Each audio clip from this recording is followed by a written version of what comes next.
Do you want to know who funds Mitt Romney's campaign? You might begin to already have a sense of this. It turns out it's rich bankers. I didn't see that coming. First of all, in the securities and investment field, do you know that 92% of the money has gone to the GOP? Gee, I wonder which side they're on. I can't quite tell. Are they going for the Republicans or the Democrats, the bankers? Now, remember, bankers in the past had gone for Democrats as well, because a lot of them are from New York and hence tend to be a little bit more liberal on social issues, but not in this case. Now, when it comes to the individual candidates, Romney got 72% of all the money from securities and investors, and that's $33 million that they have given overall, and Romney got 72% of that. And he is beating President Obama now. Remember, Obama used to do great fundraising with the bankers, and Goldman Sachs used to be his top donor in the 2008 campaign. Now Romney beating him $6 million to $2.6 million in that category. So beating him by a nearly 2-to-1 margin there. So $2.6 million to Obama and $6 million to Mitt Romney. So now when you think that's a lot of money, right? And boy, is that going a lot to Romney's campaign. You haven't even gotten the whole picture yet because we haven't gotten to his PAC. His PAC is Restore Our Future. And how much is that getting? Well, that's taken in $36.6 million from, again, Wall Street, securities and investors, and 45% is coming from that industry. I should say, overall, they've taken in $36.6 million and 45% from the financial industry. So now, when you turn to the top 3 donors for Mitt Romney, Goldman Sachs, JP Morgan, Credit Suisse. By the way, Credit Suisse, a foreign company. Gee, I wonder who Mitt Romney is going to represent if he becomes president. Will he look out for the bankers' interests or for the public interest? That's a good one. Corporations are people, my friend. Who do you think they are? Corporations are people, especially the banks. Yeah, oh yeah.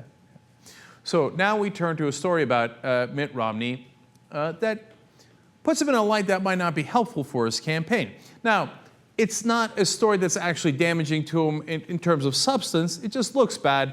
And me, I'm amused by it. Now, I'm going to be fair and tell you it's okay. He's a rich guy. He's allowed to do whatever he wants to his house. And he's got this house that he's bought in La Jolla, which is near San Diego, California. It's on the ocean front. And it was actually a small house within the context of that neighborhood. It costs a ton of money, but some of the other houses around there are larger. So what does Romney want to do? Well, there it is. It's lovely. It's right on the beach, you see. God, that looks gorgeous. Anyway, he thinks it's too small, and he wants to triple its size. So, again, he's a rich guy. He's allowed to do whatever he wants. Some of the details just happen to be funny. First of all, his new basement will be larger than the entire house right now. Okay, so that's fascinating. It gets much better. The house will be so big now, there will be an elevator for his cars. What? I don't even understand that. Why do you need an elevator for your cars? How many floors can you drive off of? I don't understand, right? But they explain that it's for the cars to go to the different floors.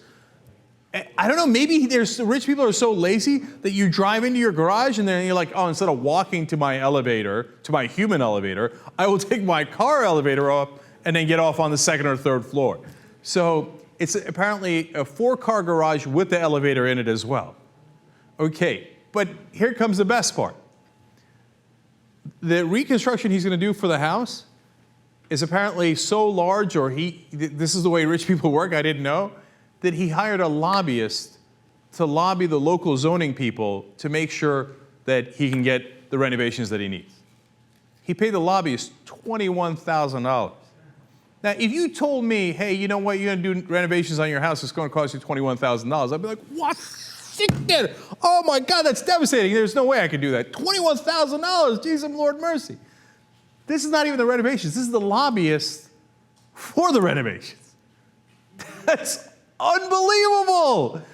So I want to clarify for the 8th time. Nothing wrong with it. He's rich. He wants to build a beautiful house on the ocean. I'd want to build a beautiful house on the ocean. I guess if I had enough money, I'd want a car elevator. I'm not even sure I'd want that even if I had all the money in the world. But it's his right. It's just in the middle of running an election as the 1% candidate, it doesn't look that good.